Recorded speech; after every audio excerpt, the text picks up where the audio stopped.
Panitia khusus laporan keterangan pertanggungjawaban Gubernur Kaltim sudah menyelesaikan tugasnya. Salah satu temuan yang dikritisi adalah proyek Comment Center oleh Dinas Pendidikan dan Kebudayaan.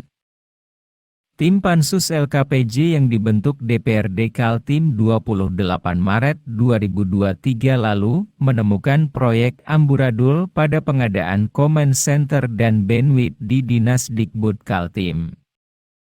DPRD melakukan cross-check dan menemukan barang-barang itu sudah ada, tapi tidak berguna alias tidak bisa dimanfaatkan karena belum ada sarana tempat pengoperasian.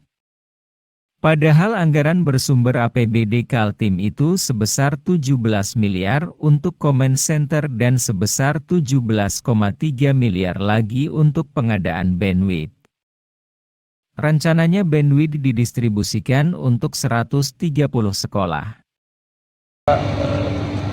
Barang ini udah berfungsi, data center ini, tapi ternyata kan setelah kita lakukan uji petik, itu belum berfungsi dengan alasan bahwa tempatnya yang belum memungkinkan untuk dipasang di situ. Tadinya kan di Dinas Pendidikan, tapi ternyata setelah mereka observasi tempat, lokasi, itu nggak memungkinkan dipasang situ, sehingga harus dipasang ke, apa tadi namanya itu ya, yang ke Biola itu, Jalan Biola itu, sehingga sampai sekarang belum terpasang.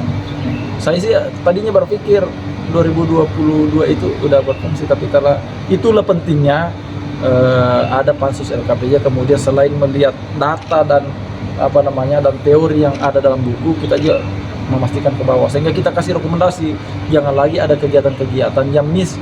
Begitu kegiatan sudah direncanakan dengan anggarannya ada, mestinya berjalan sesuai dengan perencanaan itu.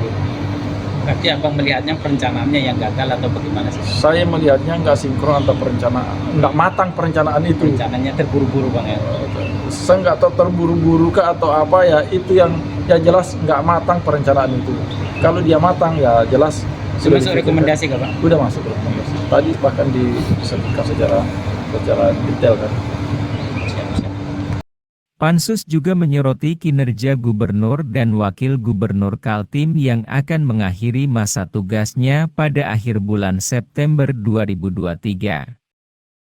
Selain dari sisi pertumbuhan ekonomi yang masih di bawah angka nasional, juga menyangkut kesehatan, infrastruktur serta pendidikan.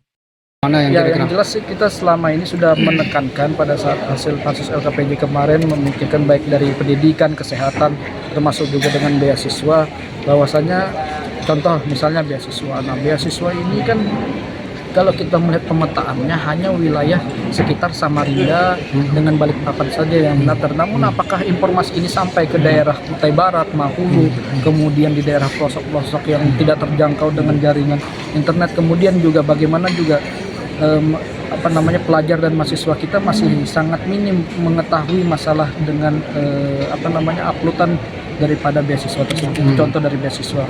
Kemudian daripada pendidikan lainnya masih banyak sarana prasarana yang belum dipenuhi oleh pemerintah. Mendapat kritikan dari Pansus DPRD Kaltim, Wakil Gubernur Hadi Mulyadi menanggapi temuan-temuan itu menjadi catatan pemerintah untuk memperbaikinya. Dari Kota Samarinda, Awang Fatur, BKTV melaporkan.